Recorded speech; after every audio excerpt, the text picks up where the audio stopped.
High friends, welcome back to our channel Sultana kitchen. இன்றைக்கி நம்ம வந்து மீன் குழம்பு தான் பண்ண போகிறோம். காலையிலேயே போயிட்டு மார்க்கெட் போயிட்டு மீன் வாங்கிட்டு வந்துட்டோம். பாறை மீனும் வவ்வால் மீன் வாங்கிட்டு க்ளீன் பண்ணிவிட்டு உப்பு போட்டு வாஷ் பண்ணி வச்சுருக்கேன். அரைக்கிறதுக்கு ஒரு வெங்காயம், ஒரு தக்காளி, 4 பத்து தேங்காய், கொஞ்சமாக பூண்டு வச்சுருக்கேன். இது வந்து அரைக்கிறதுக்கு 3 வெங்காயம், 4 தக்காளி, கொஞ்சமாக புளி போட்டுருக்கேன். அப்புறமா நம்ம வாஷ் பண்ண மீனும் இருக்குது. இப்போ நம்ம வந்து பண்ண ஸ்டார்ட் பண்ணலாம். மீன் குழம்பு எப்படி பண்ணலாம் பார்க்கலாம் வாங்க. இப்போ நான் வந்து வெங்காயம் வந்து அரைக்க போகிறேன். அரைக்கிறதுக்கு 3 வெங்காயம் எடுத்து வச்சுருந்தேன். அந்த வெங்காயம் எடுத்து அரைச்சிட்டு வந்து அது வந்து ஒரு பவுலுக்கு மாற்றிட்டு மறுபடியும் தக்காளியை வந்து கட் பண்ணி கொஞ்சம் குண்டாகவே கட் பண்ணி போட்டுக்கலாம். ஏன்னா வந்து அரைக்க தான் போகிறோம். அரைச்சிட்டு வந்துட்டு அதுவும் வந்து அதுலேயே ஆட் பண்ணிவிட்டு இப்போ வந்து நம்ம இது தேங்காயும் வந்து கட் பண்ணிக்கலாம். அதுவும் வந்து அரைச்சிட்டு வந்துடலாம்.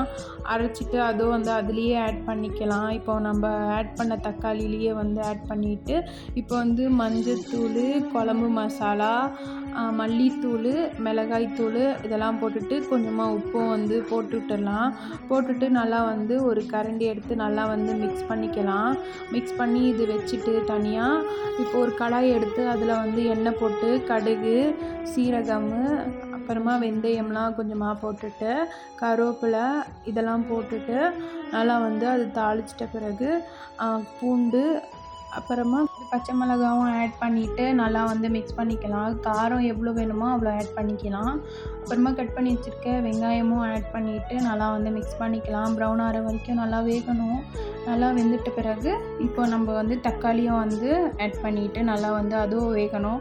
நல்லா வந்து மிக்ஸ் பண்ணி விட்டுட்டு கொஞ்சம் நேரம் வந்து வேகட்டும். அப்புறமா வந்து மஞ்சத்தூள், மிளகாய்த்தூள், குழம்பு மசாலா, மல்லித்தூள் கொஞ்சம் கொஞ்சமாக போட்டுட்டு நல்லா வந்து மிக்ஸ் பண்ணி விட்டுட்டு அந்த மசாலாவுடைய பச்சை ஸ்மெல் போகிற வரைக்கும் கொஞ்சம் வேகட்டும். அப்புறமா நம்ம அரைச்சி வச்சுருக்க இந்த பேஸ்ட்டும் ஆட் பண்ணிவிட்டு நல்லா வந்து மிக்ஸ் பண்ணிக்கணும்.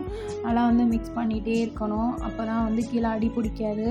கொஞ்சம் ஸ்பீடில் வச்சு விட்டுலாம். அது வரைக்கும் நான் புளியை வந்து கரைச்சி அதுலேயே ஊற்றிட்டு இப்போ கொஞ்சமாக உப்பும் ஆட் பண்ணிக்கலாம். உப்பு எவ்வளோ வேணுமோ செக் பண்ணிவிட்டு நம்ம ஆட் பண்ணிக்கலாம். அப்புறமா கொஞ்சம் எண்ணெயும் ஆட் பண்ணிவிட்டு கொஞ்சம் நல்லா கொதிக்க விடலாம். கொதிச்சிட்ட பிறகு எடுத்து இப்படி தான் இருந்தது பாருங்கள். இப்போது தான் நம்ம மீன் போடணும். லோ ஃப்ளேமில் வச்சுட்டு தான் மீன் போடணும். ஒரு மீனாக தான் வந்து போடணும் குழம்புல. அப்போ தான் வந்து மீனும் வந்து உடையாது. லோ ஃப்ளேமில் வச்சுட்டு மீன் போட்டுட்டு அப்புறமா கொஞ்சம் நேரம் வந்து மூடி வச்சுட்டு கொஞ்சம் ஹை ஃப்ளேமில் வச்சு விட்டுடலாம். ஏன்னா மீன் வேகணும்.